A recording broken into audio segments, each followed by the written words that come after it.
घर किसे कहते हैं? घर, विद्यार्थी मित्रों, हम सब अपने अपने घरों में रहते हैं, लेकिन सही मायनों में घर की परिभाषा क्या है हम लोग नहीं समझते। केवल 4 दीवारों को खड़ा करके उस पर छप्पर डाल देने से वो घर नहीं बनता।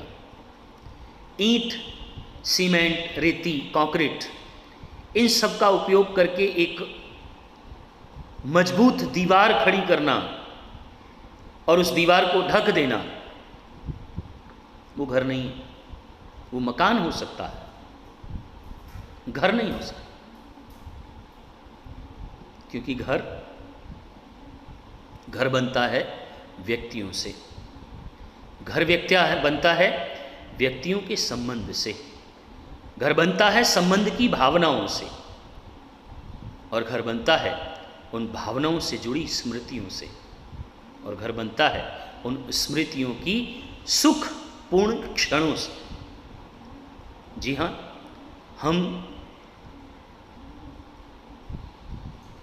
ऐसा ही एक निबंध पढ़ने के लिए जा रहे हैं जिसका शीर्षक है घर। और इस निबंध में लेखक ने सही मायनों में घर की व्याख्या हमारे सामने रखी। जी हाँ दोस्तों, भोलाभाई पटेल द्वारा लिखा गया ये निबंध, कि जहाँ हमें पता चलेगा कि घर क्या होता है, कि शहर में रहने के बाद जब लेखक के अन्य भाइयों ने गांव के मकान को बेचने का निर्णय किया, वो घर जो उन्होंने बड़ी मेहनत से बनाया था, हालांकि मिट्टी का घर था, लेकिन फिर भी बेचने से पहले सभी भाइयों ने उस घर में एक साथ जाकर के रहने का डिसीजन लिया, और वो रहने के लिए गए। माँ को साथ ले गए। माँ उस घर से जुड़ी हुई सारी स्मृतियों को याद करके जब रोने लगी, तब सभी भाइयों ने उस घर को न बेचने का निर्णय लिया। और तब उस घटना के बाद, या उस घटना को पढ़ने के बाद, हमें ये प्रतीत होता है कि सही मायनों में घर मिट्टी और सीमेंट से नहीं बनाया जाता, बल्कि घर बनता है भावनाओं से।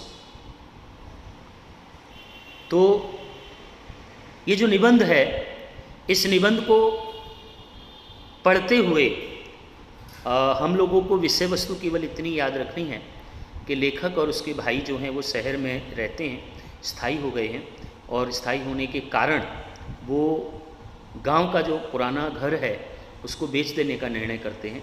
लेकिन बेचने से पहले वो लोग सभी भाई माँ के साथ एक बार उस घर में रहने के लिए जाते हैं, जहाँ माँ पुरानी यादों को देख करके, पुरानी स्मृतियों को याद करके रोने लगती है। लेखक भी पुरानी स्मृतियों में खो जाता है, और तत्पश्चात ये निर्णय लिया जाता है कि अब घर नहीं बेचेंगे, और बिना घर बेचे ही सारे भाई जो थे वो वापस आ जाते हैं। तो घर से जुड़ी हुई कुछ सहानुभूतियाँ जो हैं इस निबंध में हमको जानने के लिए मिलेंगी, और इसी निबंध के साथ साथ हम अपने भी घर का अनुभव करेंगे कि गांव से शहर में स्थायी होने के बाद लगभग बंद रहने वाले अपने छोटे से गांव के पुश्तैनी घर को बेच देने का विचार आया। जिस मोहल्ले में हमारा घर है, वहाँ के पुराने पड़ोसी तो अब शहर में रहने लगे थे। अधिकतर लोगों ने अपने पुराने घर बेच दिए थे, इसलिए शादी, मृत्यु जैसे अवसर पर, किसी सामाजिक रिवाज के लिए लंबी छुट्टी में गांव के इस घर में रहने जाते थे तो बड़ा बेढंगा लगता था। नए पड़ोसी आ गए थे, उनसे अभी नाता नहीं बना था, वे हमें भी आगंतुक मानते थे, इसलिए उस घर को रखने का कोई आकर्षण नहीं था। मतलब शहर में लेखक रहने लगे थे और उसके पड़ोसी जो थे वो भी शहर में आ गए थे, और जब भी वो गांव में जाते थे तो कुछ अजीब सा लगता था। इसलिए लेखक ने पुराना जो घर था, पुश्तैनी जो घर था, वो लगभग बंद रहता था, इसलिए उसे बेच देने का निर्णय किया। बंद रहने के कारण पुराना घर जो था वो जर्जरित होता चला जा रहा था। कहते हैं कि घर में यदि इंसान न हो तो घर भी खंडर जैसा लगता है। चौमासे में अधिक बरसात पड़ने पर टीन के छप्पर से पानी अंदर आता था, जिससे घर की एक मुख्य दीवार में दरार पड़ गई थी। खुले दालान और आंगन में कूड़े का ढेर लग जाता था।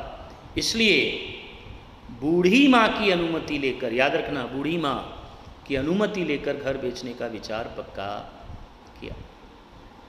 लेखक ने किसकी अनुमति ली? अपनी माँ की। योग्य ग्राहक मिले तो एक गांव में रहने वाले व्यवहार कुशल मित्र से बेचने की सिफारिश करके हम शहर चले आए और एक दिन ऑफर आया। ऑफर ठीक था, करने वाला व्यक्ति भी अच्छा था, भरोसेमंद था, इसलिए अब देर करने या आनाकानी करने का प्रश्न नहीं था। परंतु उसी क्षण मन में एक टीस सी उठी। बार बार मन को व्यग्र बनाता विचार आने लगा कि पुश्तैनी घर क्यों बेचा जाए। 3-4 पीढ़ियों से चले आते मिट्टी के कमरे के स्थान पर मेरे पिता ने ये ईंट का पक्का घर बनाया था। लेखक के पिता ने यह घर बनाया था। कहना चाहिए कि घर के सभी सदस्यों ने खुद मजदूरी करके यह घर बनाया था। पिताजी इसके लिए अपनी बैलगाड़ी में ईंट लाते थे। चिनाई के लिए, गारा बनाने के लिए गांव के आंबा तालाब की चिकनी मिट्टी स्वयं खोद कर लाते थे। आंबा तालाब, याद रखना, परीक्षा में प्रश्न आता है कि लेखक के पिता किस तालाब से चिकनी मिट्टी लाते थे। मेरी माँ ने शैतीर तक गारे के तसले चलाए। मिट्टी से बने हुए गारे के तगारे लेखक की माँ ने तहसील तक चढ़ाए। फिर शहर में अपने लड़कों के जब नए मकान बनने लगे तब उनके मकान वेतनभोगी सुपरवाइजरों की देखरेख में मजदूरों द्वारा बनते थे। मन में थोड़ा खुश रहते हुए माँ पिताजी अनेक बार गांव के घर को कैसे स्वयं मनित करके बनाया था उसकी बात करते हुए भावुक हो जाते। मतलब जब अपने बच्चों के नए और पक्के मकान बनते हुए माँ बाप ने देखा तो बड़े खुश हुए। इसी घर में ही हम सभी भाई बंधुओं का जन्म हुआ। इतना ही नहीं, इसी कमरे में हमारे दाम्पत्य जीवन का आरंभ हुआ और उसी कमरे में हमारी संतानों का जन्म हुआ। जीवन में जो अनेक अच्छे बुरे प्रसंग आए, ये घर उनका आज साक्षी है। लेखक उस घर के बारे में बता रहा है कि जीवन के सभी अच्छे बुरे प्रसंगों को उस घर के आंगन में उन्होंने सहा है। घर के आंगन में कैसे खेलते थे। एक दिन उसी आंगन को पार करके कंधे पर थैला रख करके गांव की पाठशाला में पढ़ने गए और एक दिन उसी आंगन को पार करके परगांव पढ़ने गए दूसरे गांव में, और एक दिन उसी आंगन को पार करके शहर में जाकर के बसे। मतलब पढ़ाई जो थी, सारा बचपन, सारी शिक्षा उसी घर के आंगन से लेखक ने ली थी। और इसी घर के आंगन में हमारी बहन और भाइयों के विवाह मंडप थे। सारी बहन भाइयों की शादियां भी वही हुई। ये बिरादरी वालों के साथ झगड़े, स्नेह मिलन भी यहीं हुए।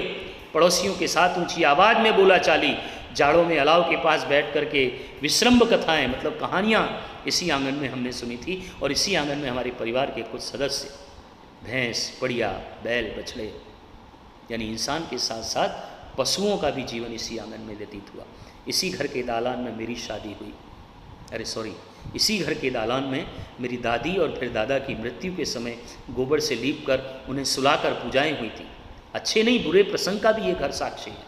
और कुछ वर्ष पहले मेरे पिता को भी इसी दालान में सुलाया गया था। अर्थात लेखक के पिता का भी देहांत हो गया है। हमारे घर के दोनों ओर दूसरे घर हैं। एक घर हमारे एकदम निकट के साथी का है, वो भी बंद है। मेरा मित्र रोजी रोटी कमाने देश के अनेक स्थलों में घूमने के बाद पत्नी की मृत्यु होने पर अहमदाबाद में रहता है। उसके बाद के मकान में काशी बुआ रहती हैं। उनकी मृत्यु को वर्षों हो गए। वर्षों तक जहाँ वे रेत से बनी हुई जो घड़ी आती है, रोज़ सामयिक करती थी, उस दालान में अब एक तोंद वाला बारोट सोता हुआ देखा जाता है। सामने वाले मकान का मालिक प्रौढ़ अवस्था में परंतु कुंवारा ही चल बसा। उसके बाद जिसने वो मकान खरीदा उसने आंगन के लिए झगड़ा करके पड़ोसी हक स्थापित किया। एक दिन वो भी घर गिर पड़ा। अब नई दिशा में नए दरवाजे के साथ बना। मतलब सब कुछ बदल चुका है। फिर भी ये लगता है कि अपना घर हम क्यों बेचें। पुराना है तो भी है तो पुश्तैनी। देखिए यहाँ जोर दिया, वो घर है। मैंने शुरुआत में कहा था वो घर है, क्योंकि उससे यादें जुड़ी हैं, उससे भावनाएं जुड़ी हैं। चार दीवारों और छप्पर वाला कोई मकान नहीं। मकान पैसों से खरीदा जा सकता है, बनवाया जा सकता है, पैसे लेकर के बेचा जा सकता है, परंतु घर तो एक भावना है। घर न होने पर घर की भावना भी अच्छी है, वो घर सिर्फ पैसे से खरीदा या बनवाया नहीं जा सकता। इसलिए लगने लगा कि भले ही घर पुराना हो जाए, जीर्ण होता जाए, भले ही गिर पड़े, परंतु बना रहे। लेकिन दूसरी तरफ मन तर्क करता था कि ये सब भावुकता है। यदि गांव में जाना ही नहीं है तो वहां घर रखने का क्या अर्थ। अच्छे पैसे मिल रहे हैं, इतने पैसे फिक्स डिपॉजिट में भी रखेंगे तो भी, और अंत में निकाल देने का निर्णय लिया। परंतु हम सब भाइयों ने एक बार सब परिवार अपने उस घर में कुछ दिन एक साथ रहने के लिए सोचा। हमेशा के लिए निकाल देना है तो एक बार उस घर में एक साथ रह लें। और फिर लंबे समय के बाद वो बंद घर खुला, अर्थात लेखक अपने भाई, परिवार और अपनी माँ के साथ उस घर में रहने के लिए पहुंच गए। देखते देखते छोटे बड़े परिवारजनों से वो सूना घर जो था वो गूंजने लगा। इस अवसर पर एक नगरवासी मित्र को गांव के इस घर को देखने के लिए साथ ले गया था। पुराने दिन वापस लौट आए थे। पिताजी की मृत्यु के बाद मेरी माँ करीब करीब उदास रहती थी। घर के सामाजिक प्रसंगों में भी विशेष रुचि नहीं लेती थी। वो भी यहाँ आकर सबके बीच प्रसन्न प्रतीत हुई। परंतु देखिए यहाँ घर का मानवीकरण, परंतु अब घर की प्रत्येक दीवार मुझे उलाहना दे रही, मुझसे शिकायत कर रही। दालान में जहां मैं हमेशा बैठता था, जहां बैठकर पहली बार ककहरा लिखा, बारसखरी का कमड़नों का, और जहां बैठ करके छुट्टियों में उच्च शिक्षा के ग्रंथ पढ़ता था, वहां जाकर के बैठा। वहां भीत से टेका लेते ही ऐसा लगा जैसे वो अंदर से मुझे हिला गई। मैंने पीछे मुड़कर फिर उस पर हाथ फेरा, महसूस किया जैसे वो कह रही थी, एक तो इतने दिन के बाद आए और अब बस हमेशा के लिए। मैं व्यग्र हो उठा, आंगन में खाट बिछा करके बैठ गया। अब वहां खाली नांद थी, खूंटे थे जहां हम भैंस वगैरह बांधते हैं, परंतु ढोर डांगर नहीं थे। परंतु जैसे ही उस ओर मैंने देखा तो मानो सब एक साथ रंभाने लगे। मैं एकदम से खड़ा हो गया, शून्य आंखों में भरा हुआ आंगन देखता रहा। घर की एक अप्रैल जहां कितने सारे चौमासे में इसका संगीत सुना है। यहां तोरण के बीच मेरी बहनें विवाह मंडप में बैठी थी, यानी मेरी बहनों का विवाह इसी आंगन में हुआ। यहीं दादी, दादा और पिताजी की अर्थियां बंधी थी। ऐसा लगा जैसे मेरा गला रुंध गया। घर के अंदर के कमरे में गया, बंद जर्जरित कमरा, अधिक मुखर लगा। पिछली दीवार की एक जाली से थोड़ा सा प्रकाश आ रहा था। एक समय था जब ये कमरा अनाज भरने की मिट्टी की कोठियों और पिटारों से भरा रहता था। वो सब कब का निकाल दिया, परंतु अब भी कोने में दही बिलोने का बड़ा मटका, जिसमें दही मथते हैं, वलुण, खूंटी पर बड़ी रई लटकी है। मैं यहाँ जन्मा था, मेरी संतानें भी जन्मी थी, और अब लेखक व्याकुल हो रहा है। बीच के खंड में जहां हम खाना खाते थे, वहां से होकर फिर दालान में आता हूं। लेखक पुरानी स्मृतियों में तो खोया है, और जैसे ही वो दालान में आया, माँ अकेली बैठी, सब इस समय इधर उधर है। देखता हूँ बूढ़ी माँ रो रही। माँ को कम दिखाई देता है, कम सुनाई देता है। अब अधिक दिख निकाल सके ऐसा भी नहीं लगता। माँ रो रही। लेखक ने नजदीक जाकर के पूछा, ये क्या, तू रो रही है माँ? पूछने पर माँ और जोर से रोने लगी और केवल इतना ही बोली, ये घर। बस इतना ही वो बोली और आंसू और हिचियों के बीच वो जोर से रो पड़ी। पिताजी की मृत्यु के समय भी वो नहीं रोई थी जितना आज वो रो रही। धीरे धीरे हिचकियों के बीच माँ ने केवल इतना ही कहा कि ये घर मैं जी रही हूँ तब तक मत निकालो, मैं कुछ दिनों की मेहमान हूँ, फिर तुम लोग जो चाहो। मतलब माँ ने रोते हुए कहा कि जब तक मैं जीवित हूँ तब तक इस घर को आप मत बेचो, मेरे मर जाने के बाद फिर तुमको जो अच्छा लगे वो आप कर सकते हो। लेखक ने कहा, लेकिन माँ तूने ही तो कहा था, क्या होगा? परंतु वापस यहाँ आने के बाद नहीं, इसे तुम मत बेचो। उसका रोना बंद नहीं हो रहा था और माँ को रोता हुआ देख करके मुझे दुख हुआ, परंतु खुशी, क्योंकि कहीं ना कहीं लेखक भी नहीं चाहता था कि यह घर बिके। लगा कि उसका हृदय अभी भी जीवंत है, उसे अभी जगत में, जीवन में रुचि है। हम तो ये मान बैठे थे कि अब तो माँ बस दिन गिन रही है, परंतु घर के प्रति उसका जो गहरा राग था, घर के प्रति जो उसकी स्मृतियाँ थीं, उन स्मृतियों को देख करके लेखक को लगा कि माँ का हृदय अभी भी जीवंत है।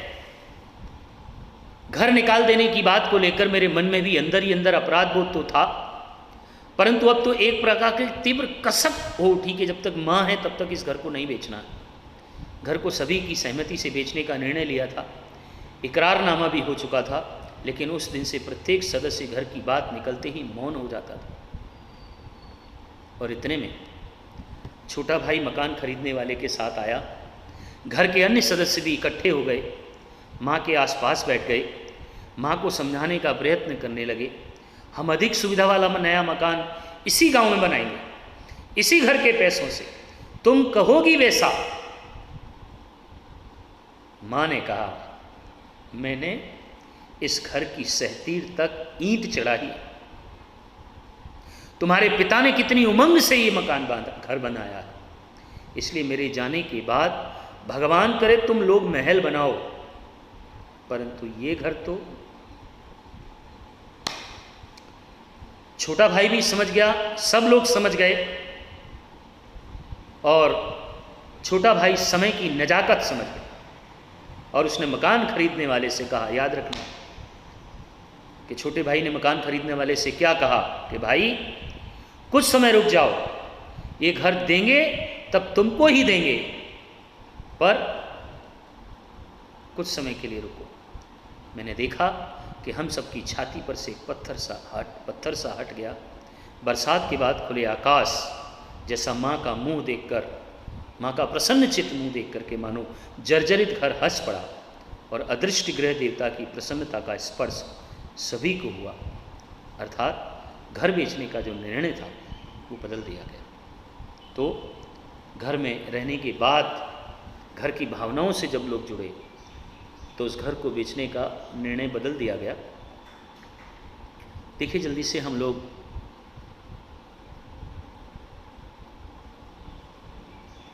वैकल्पिक प्रश्नों को देख लेते हैं। लेखक ने अपना कैसा घर बेचने का विचार किया? पुश्तैनी घर।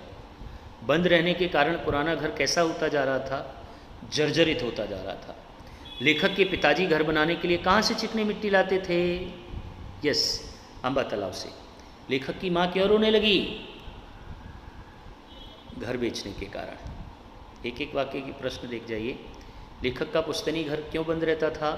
क्योंकि सारे भाई शहर में आकर के स्थायी हो गए थे। लेखक ने किसकी अनुमति लेकर घर बेचने का विचार पक्का किया? बूढ़ी माँ की अनुमति लेकर के घर बेचने का विचार पक्का किया। लेखक के पिता ने ये घर कैसे बनाया था? अपने हाथों से बनाया था। बैलगाड़ी में ईंटें लाते थे, आंबा तालाब से चिकनी मिट्टी लाते थे। लेखक के सब भाइयों ने एक बार सपरिवार उस घर में साथ रहने को क्यों सोचा? क्योंकि वो घर हमेशा के लिए बेच देना चाहते थे। लेखक के छोटे भाई ने मकान खरीदने वाले से क्या कहा? लेखक के छोटे भाई ने मकान खरीदने वाले से ये कहा कि भाई थोड़ा समय रुक जाओ, जब भी हम मकान देंगे तब तुम्हीं को देंगे। तो पाठ को एक बार फिर से पढ़ना और जहाँ लगे वहाँ अंडरलाइन करके प्रश्न के अनुसार आप उसमें महत्वपूर्ण जो बातें हैं, मुद्दे हैं, उनको अंडरलाइन कर सकते हैं।